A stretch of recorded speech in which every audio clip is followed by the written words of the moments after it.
commercial breaks filmed round the clock in London, New York and Hong Kong as three men gambled on which way the dollar would turn. Sitting here every day, when things go badly, if you can't keep your cool at that time, you've got no chance, to be perfectly honest.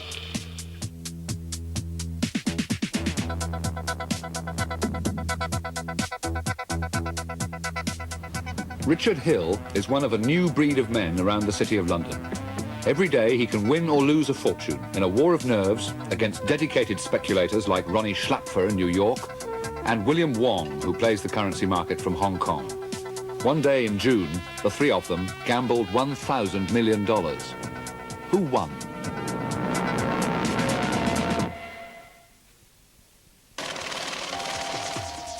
Every day, currency dealers exchange hundreds of billions of dollars into pounds, marks into yen, francs into lira. Some of this torrent serves international trade, but most of it is now hot money, searching for the most profitable home. So lucrative has this business become that banks compete against each other 24 hours a day around the globe, trying to make money out of money. On June the 4th, 1985, commercial breaks filmed simultaneously in London, Hong Kong and New York, with three of the players in this game of electronic poker. In England, it's nearly midnight, and June the 4th is about to begin. Deep in the Kent countryside, Richard Hill is still hard at work, checking the market with his bank's American branch. No, but you've got to remember, the whole world is longer sterling. OK, you can hang on to early Far East, but I'll get rid of them sort of as soon as the Far East get going. I don't think you're going to make a fortune out of it. In New York, it's still only 6 in the evening.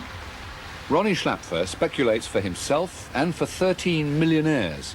Today, he's already made $200,000, but Ronnie's an addict. He'll search anywhere to make more.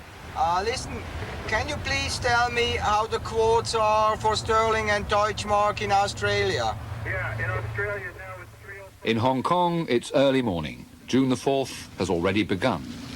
Radio Television Hong Kong, the time 6:30. Trading on the European foreign exchanges was erratic and thin. Capitalist Hong Kong is living on borrowed time. Its people know that their buccaneering days may soon be over.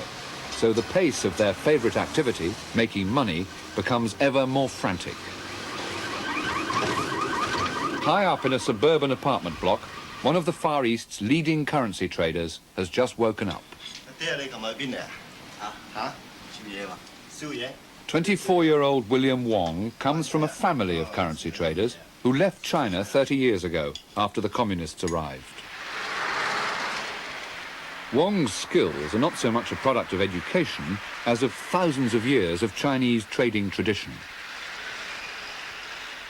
It's 7:45. Today there are no big news stories from Europe and America to help him decide which way the pound will go. He'll have to rely on his instinct.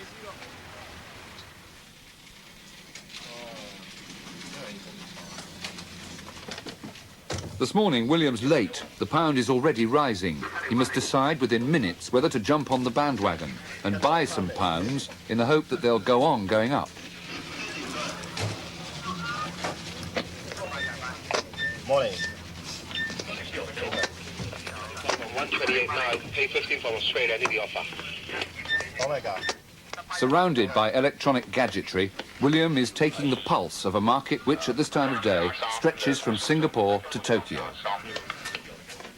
William works for the American Chemical Bank, one of the largest banks in the world. Chemical is expanding fast in the currency market. Its dealers take huge risks, but they're well rewarded. William's salary starts at £25,000, but with his colleagues on the currency dealing desk, he shares 3% of their profits. It's a hefty commission, which can double his salary if he gets it right. If he gets it wrong, William Wong faces the sack. William's in charge of trading the pound against the dollar.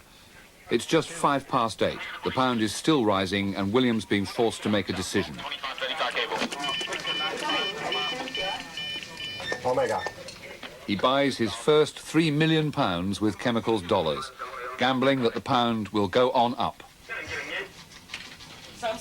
Now that he's made his decision, he'd like to buy more. Chance of cable for Australia. 30-40. This 24-year-old can gamble £20 million of his bank's money without asking anyone. I think the sterling will go higher. And, well, I think the market still looking level to buy sterling.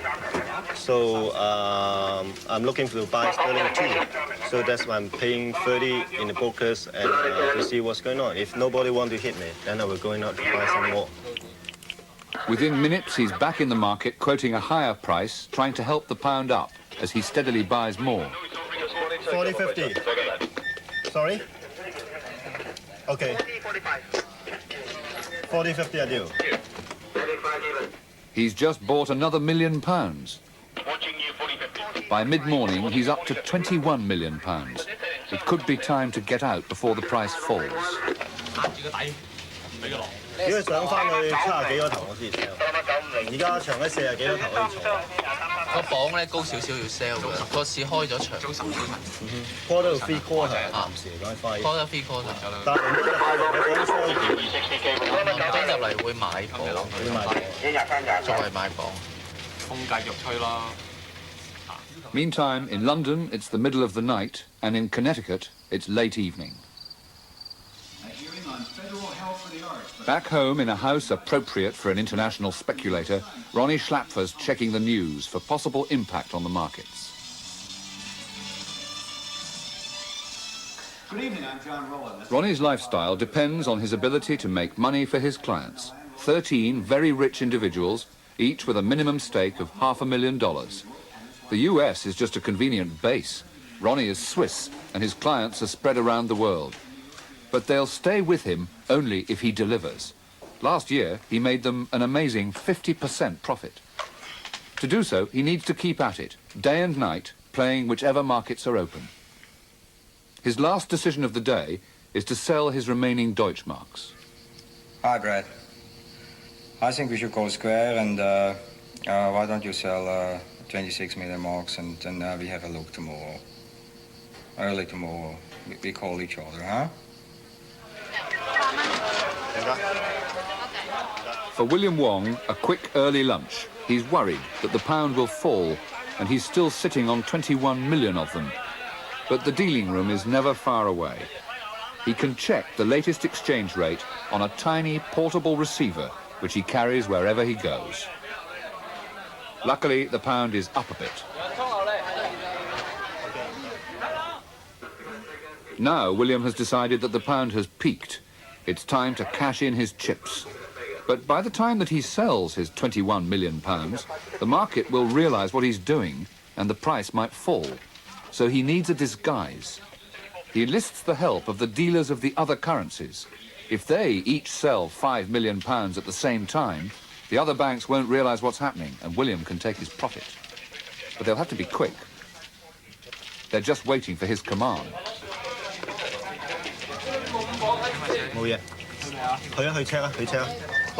A final check on the price.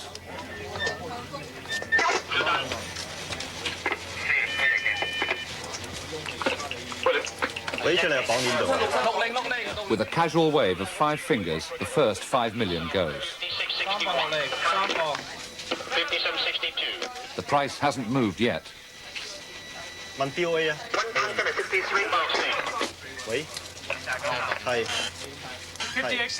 In quick succession, they sell 5 million pounds, another 5 million, and a last 5 million.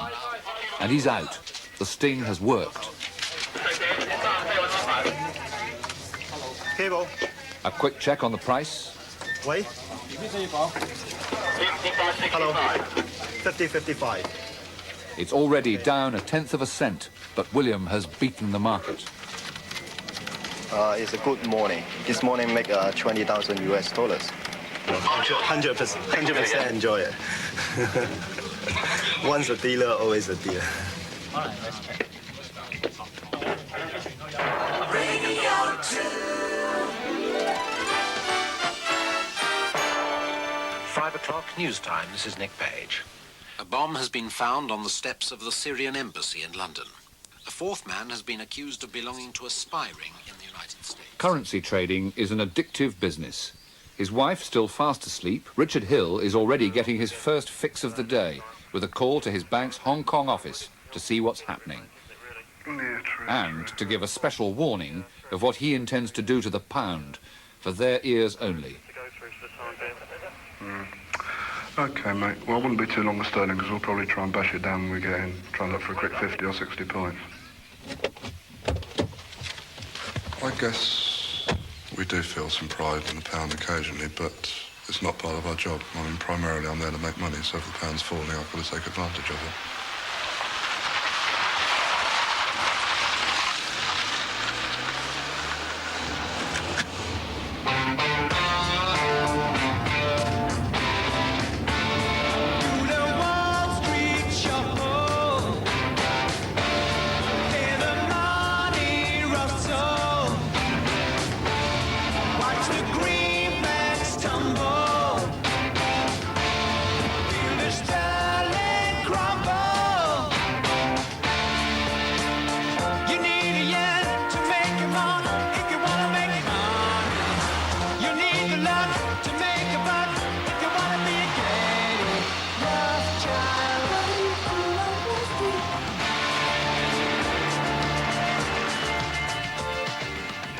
It's 6:30, a time when no traditional city gent would be seen dead arriving at work.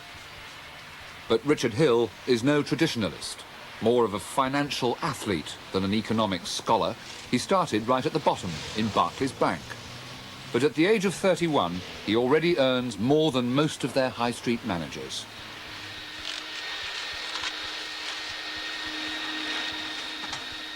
Hill likes to arrive early, to be ahead of the game.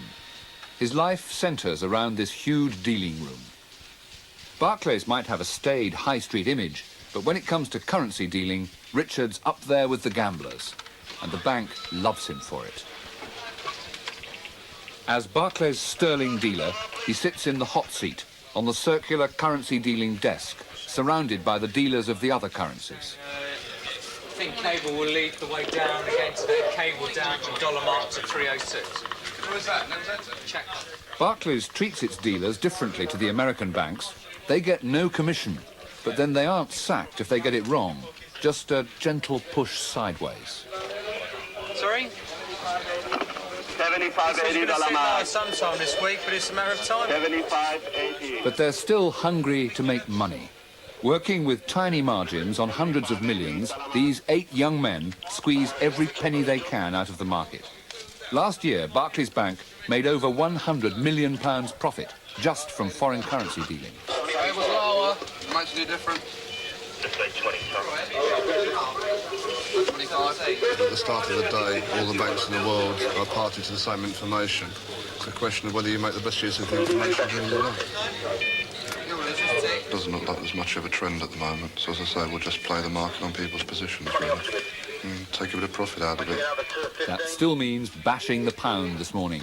So with London still mostly asleep, he calls Barclays Hong Kong on his computerised dealing screen. What's cooking, he asks. And he then tells them that he wants to sell some sterling. And the amount? 10. Their shorthand for £10 million. Barclays Hong Kong spread the word, trying to tempt other banks into buying. It's early afternoon, and William, flush from his morning success, is a likely candidate. He decides to call Barclays London direct to find out their latest price.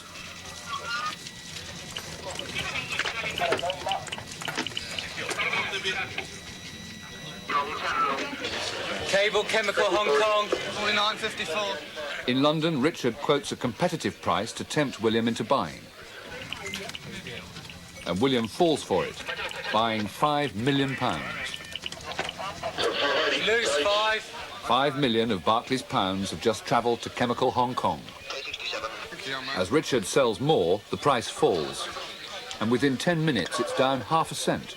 The £5 million that William bought is now worth £20,000 less. In this small duel, Richard has scored. William is gracious in recognising a competitor's skill.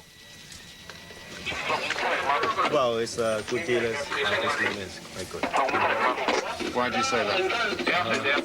Well, sometimes you can see it scream, he can lead the market.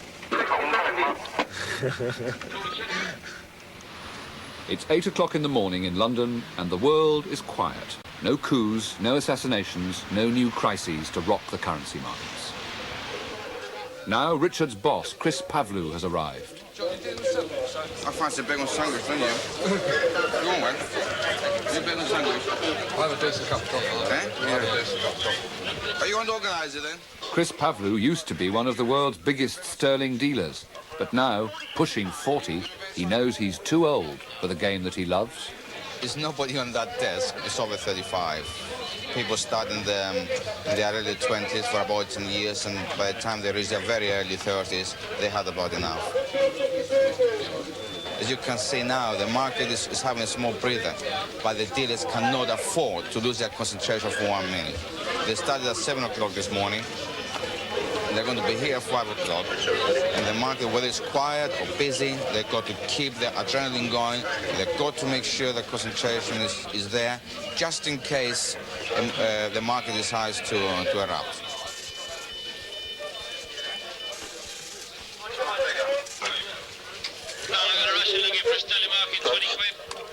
Now, with Richard's opening gambit over, an even bigger player is entering the market, trying to buy £20 million with its Deutschmarks.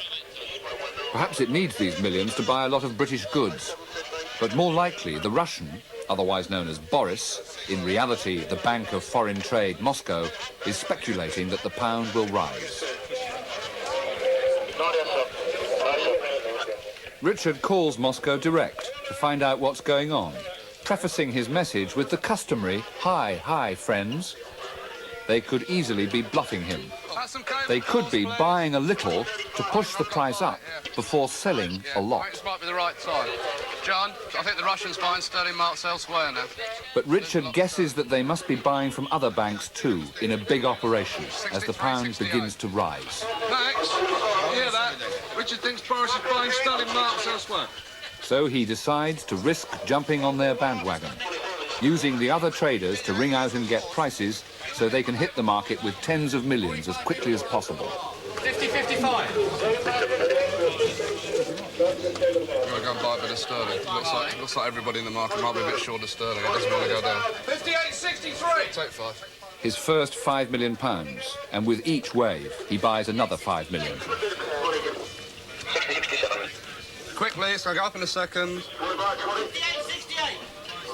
A grimace as the price rises. 57-64. Take 5. 57-64. Take 5. What positions am I running for 58-63. Take 5. 58-65. Take 5. That'll do. That'll do. He's bought £35 million. 27-82, Richard. The market is short. Who's not Citibank? Richard and the Russians between them have helped the pound up ½ a cent. But now taking the profit proves irresistible, so Richard starts selling. If you're looking for an offer, you've got it. Looking for an offer, you're going to sell him at 80-85. How many years? 20 points probably. Between 80 and 90, I want to sell. Sorry. 1995. Yours. Yes.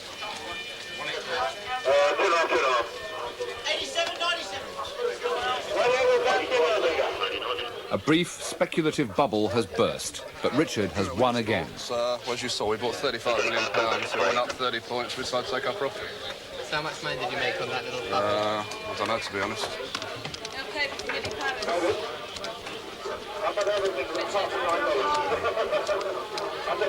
£75,000. How much? About £75,000. And that took you about half a minute. The price just Took shot about up. 3 minutes. 80-85.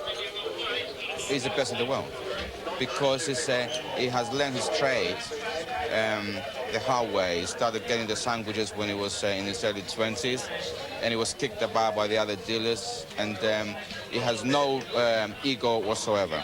If he's wrong, he knows he's wrong, he will cut out, and he will say, I had enough, I'm not going to beat the market, and he's there to work for Barclays Bank, not for his ego. That's why he's so good.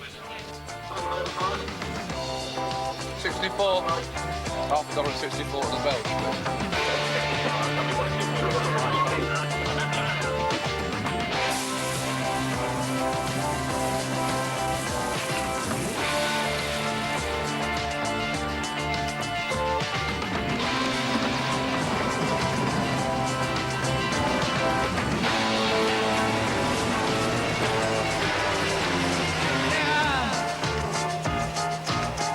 149.1. And in Frankfurt, the dollar is trading this morning at 3.047. March up from 3.0. You buy and sell, you wheel and deal, but you're living on instinct. You get a tip, you fall away, and you make a big killing.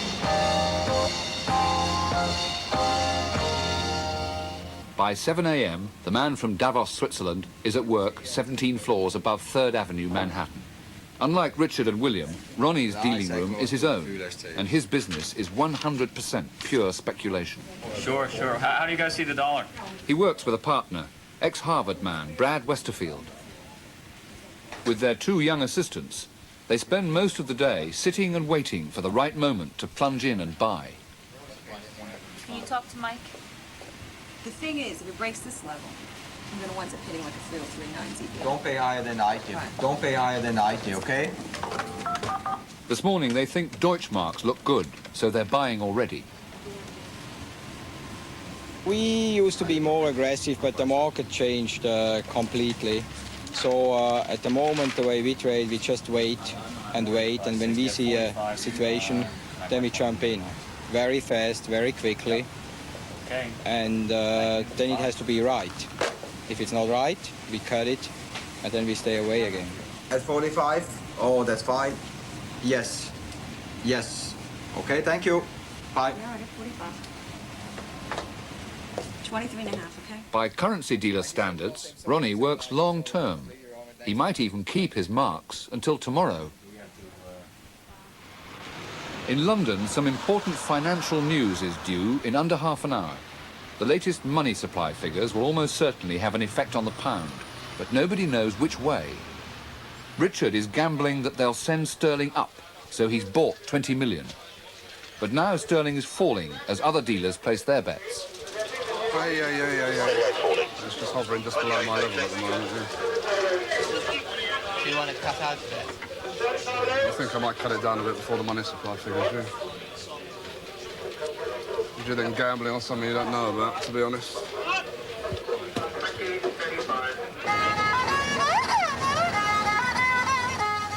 In Hong Kong, William is out celebrating another good day. He only broke even in the afternoon, but he managed to hang on to his morning's profit. After buying and selling £120 million, he ended the day £20,000 up. But once a dealer, always a dealer. William likes to keep in touch, day and night. 60. Those money supply figures are due out any moment. 50 again now. 50 again.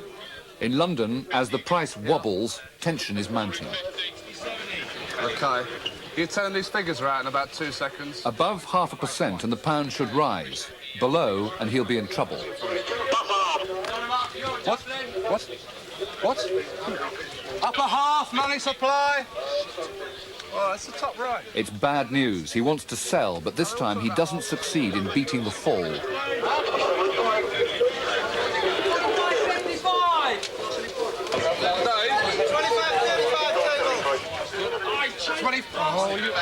25.30. You must have changed immediately, put the price in. What is that?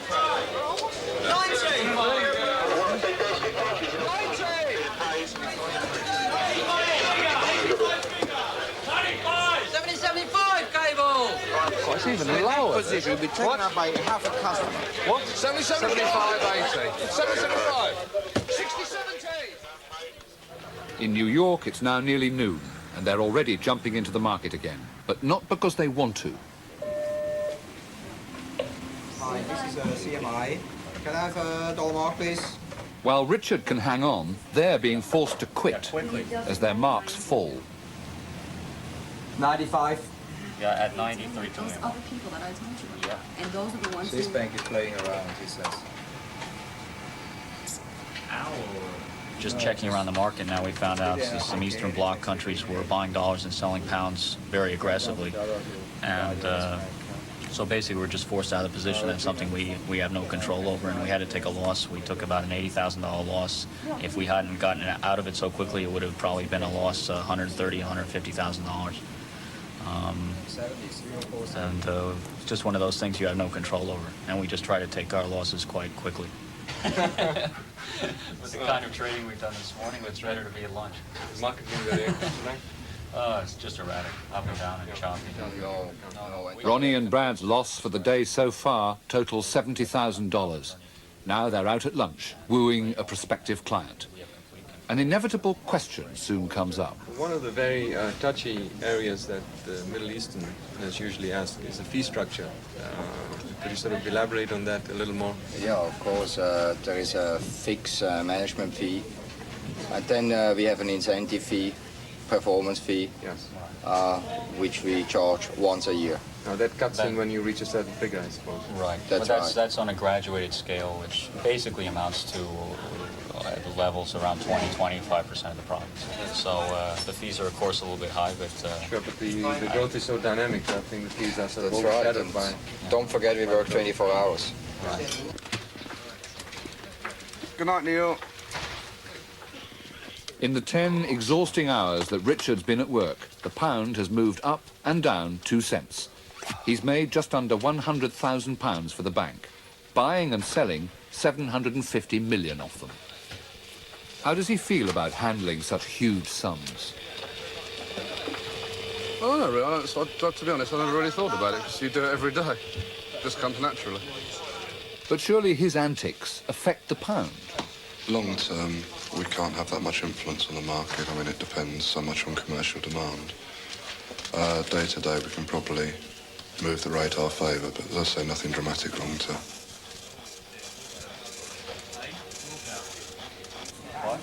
The guy is like unbelievable. I can't take it. I'm trying to help him. I'm telling him we were giving dollars elsewhere. It's funny. Oh, well, that was before you called me. Idiot. In New York, they're getting edgy. Did you leave a limit order? Talk to me about a rate. Did you leave anything, or you just told him to execute? Just do it. Do it. They want to sell marks, but they keep missing the moment. They should call out and ask a price.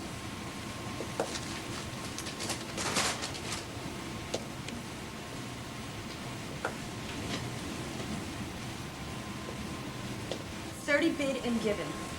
Okay, we pay 30. All right, raise my bid to 30. I'll pay 30. But this late afternoon trading is just it's getting to be a casino. So whoever buys the next, buys or sells 100 million, it just moves it one big figure, and it means nothing, you know. I mean, as far as the next 24 hours. Just makes everybody run. They get in, they get out. Always at the bottom of the top, and. It's unbelievable. Okay, I'll leave it.